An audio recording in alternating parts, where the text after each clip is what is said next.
Good morning. Good morning. How are you? I'm doing good. I'm doing good. I had my exercise this morning, so I'm feeling better than when I don't. Yeah, really makes a difference, right?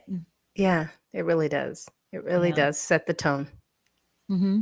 Absolutely. So we have a question for today. Yes, today's Thursday Q&A, so let's get started. What can I do to avoid family conflicts during the holidays?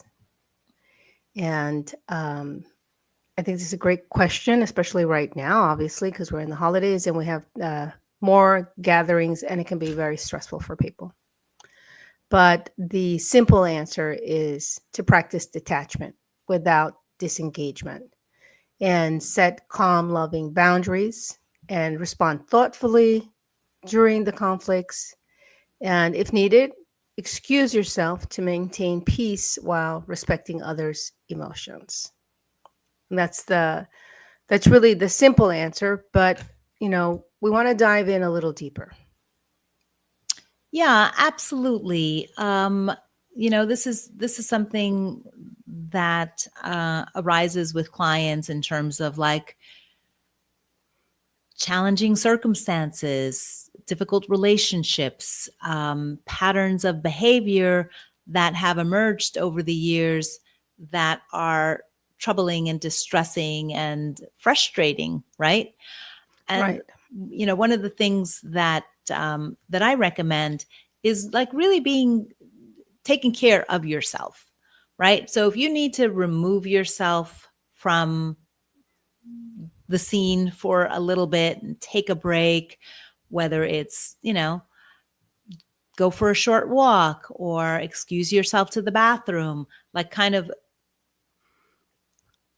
express that you need a break or that this is a challenging conversation for you. Let's revisit it later. Those are all reasonable things to do. You don't have to tough it out. You don't have to stay in a conversation that is causing you a lot of discomfort and distress, and that you find triggering. You can respectfully, kindly, and calmly extricate yourself. Right. I mean, I think one of the healthiest things that we can do for ourselves is to acknowledge the emotion that is coming up or what's being triggered and understand that we don't have to act on that emotion, that we understand that this is our emotion, and we can also set boundaries. And if you've had therapy, if you're familiar with the term container, you can take that and say, okay, I'm feeling this emotion right now, acknowledge it, don't suppress it, but acknowledge it and say, I'm going to revisit this emotion later. And so you put it in a compartment to look at it later, but you don't have to express it with everyone else. And remember that when you're in a family gathering, the thing that you are there for ultimately is to connect with everyone. Everyone wants to feel loved and valued in their own way. And you can control your response and contribute to the peace that you're all wanting, the connection that you're all desiring. And you can do it with kindness. Yes. And when you are feeling triggered in the moment, and sometimes you can really kind of cultivate an inner knowing of, okay, my heart is starting to beat fast, my palms are becoming sweaty, I'm starting to clench my jaw. It's like investigate these subtle Mhm. signs of you're getting kind of wound up or triggered, or you're starting to feel kind of reactive to what's going on. And like Maria said, before you react, you know take measure of what's going on with you and find a way to kind of either bring yourself back to yourself or just remove yourself so that you don't create more conflict in the gathering. Because family gatherings can be stressful, but they don't necessarily have to be if everyone is, minding their own emotions and not getting on a runaway train. Right. That's the thing, that if you, before you go to the family gathering, if you create a mindset that empowers you and you reframe the tension, understanding that the criticism, it stems from unmet emotional needs rather than personal attacks, it helps you to reframe what and how you're going to take that information in. And instead of thinking, oh, they're criticizing me, you can reframe their criticism. It's reflecting their struggles. It's not about me, because often we think it's about us, and most of the time it's about them, right?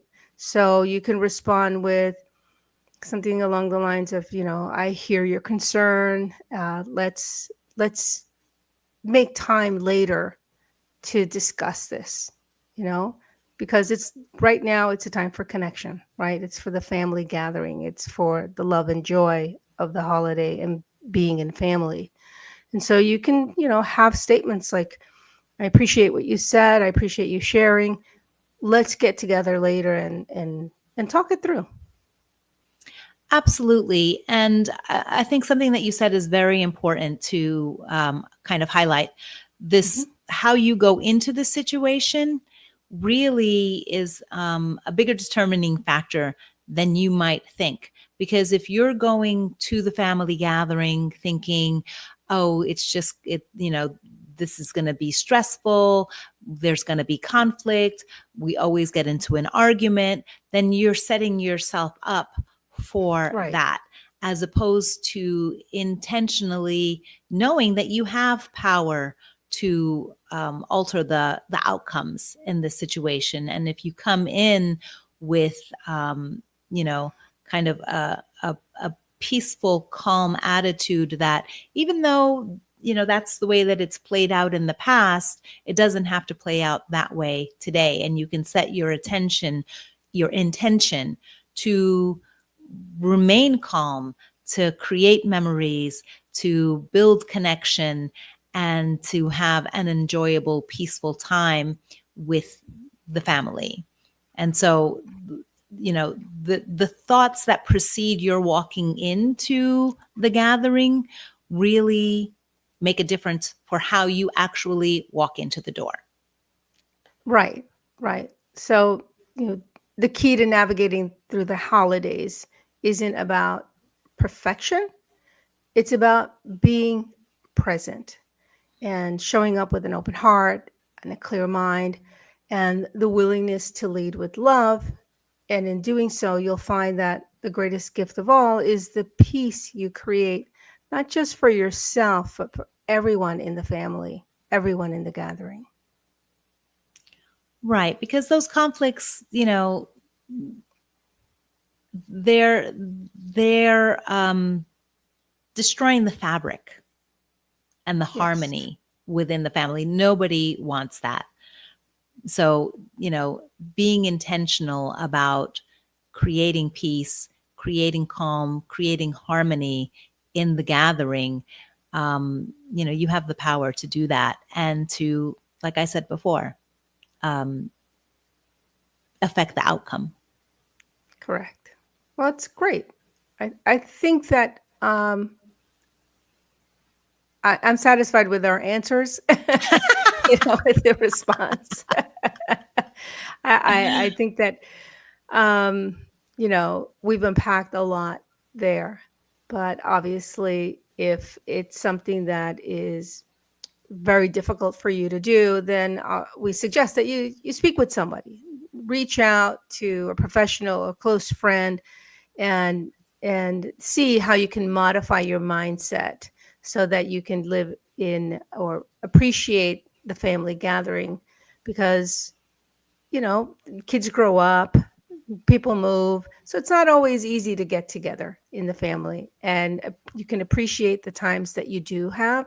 And they're even greater when you go in with gratitude. So I think that that's good for us today. What do you think, Lou? Absolutely. And I love ending on the note of being grateful that you get to Right. enjoy family gatherings Yes. and make the best of it. All right. We'll see everyone next week.